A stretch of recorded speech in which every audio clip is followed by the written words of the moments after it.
Sir আসসালামু আলাইকুম, কেমন আছেন? ওয়ালাইকুম আসসালাম, আলহামদুলিল্লাহ ভালো। স্যার অনেকদিন পরে আপনি আসলেন, আপনি তো আমাদের এখান থেকে চিকিৎসা নিয়ে গেছিলেন না? জি জি। এখন কি অবস্থা স্যার আপনার? এখন আলহামদুলিল্লাহ ভালো। আগের থেকে ভালো আছেন? জি, আগে থেকে। স্যার কতদিন আগে চিকিৎসা নিয়েছিলেন আমাদের এখান থেকে? 2 বছর আগে। 2 বছর হয়ে গেছে? জি। আল্লাহ, আমি আপনাকে মানে তখন আমি হয়তো এখানে প্রথম জয়েন করেছি, তখন আপনি আসছিলেন। জি। এখন আপনার শরীরে কি অবস্থা স্যার? এখন আলহামদুলিল্লাহ ভালো সব দিক দিয়ে। স্যার আমাদের দর্শকদের সুবিধার্থে আপনার নামটা যদি একটু বলতেন। আমার নাম মোহাম্মদ তারিকুল ইসলাম। আচ্ছা, আপনার বয়সটা যেন কত স্যার? এখন 21 চলতেছে। আর আপনার বাড়ি যেন কোথায় স্যার? রাজশাহী। রাজশাহীতে। আচ্ছা স্যার, আপনার জন্য কি প্রবলেম হয়েছিল মূলত তখন? আমার তখন 8 এসপিএ রোগ ছিল তখন। তখন বাত ব্যথা, বাত জ্বর ছিল, প্যারালাইসিস হয়ে গেছিল এক পর্যায়ে। তো এই রোগটাই ছিল আর কি। ও আচ্ছা আচ্ছা। তখন এই রোগটার জন্য আপনি আসলে কি কি করতে পারতেন না?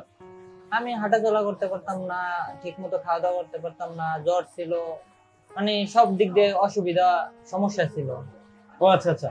তো তখন তো অনেক ডক্টর দেখিয়েছিলেন, জি, ইয়ে জি। করেছিলেন, তারপরে আমাদের স্যারের কাছে আসলেন, তাই তো? জি জি তো এখান থেকে চিকিৎসা নেওয়ার পরে, চিকিৎসা নিয়ে আপনি বাসায় ফেরার পরে আপনার শরীরের কন্ডিশন কেমন ছিল? জি, এখন আলহামদুলিল্লাহ ভালো, ওষুধ চলতেছে।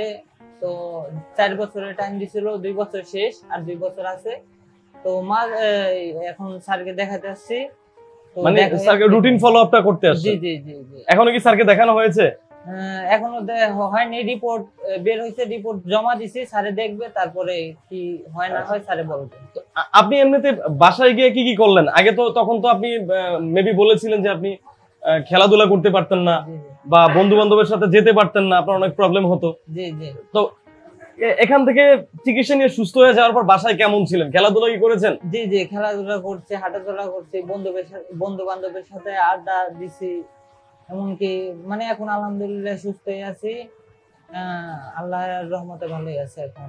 আপনার তো পড়াশোনায় অনেক হ্যাম্পার হয়েছিল তখন, জি জি। পড়াশোনাটা ঠিক মতো তখন চালাইতে পারেন না এই অসুস্থতার জন্য। জি, 1 বছর আমার। পরবর্তীতে বাসায় এখন কি পড়াশোনা কন্টিনিউ চলতেছে? জি, এখন আলহামদুলিল্লাহ চলতেছে। এখন যাক আলহামদুলিল্লাহ, শুনে খুব ভালো লাগলো। আল্লাহর রহমতে এখন আপনি পুরোপুরি সুস্থ আছেন, জি জি, কোনো প্রবলেম নাই। শুধুমাত্র স্যারকে রুটিন চেকআপের জন্য আসছেন? রুটিন চেকআপের জন্য আসছি শুধু। স্যার এখন কি হয়, টেস্টে না হয় স্যার জানাইবে, তারপরে ইনশাআল্লাহ। এখন আলহামদুলিল্লাহ ভালোই আছি সব নিয়ে।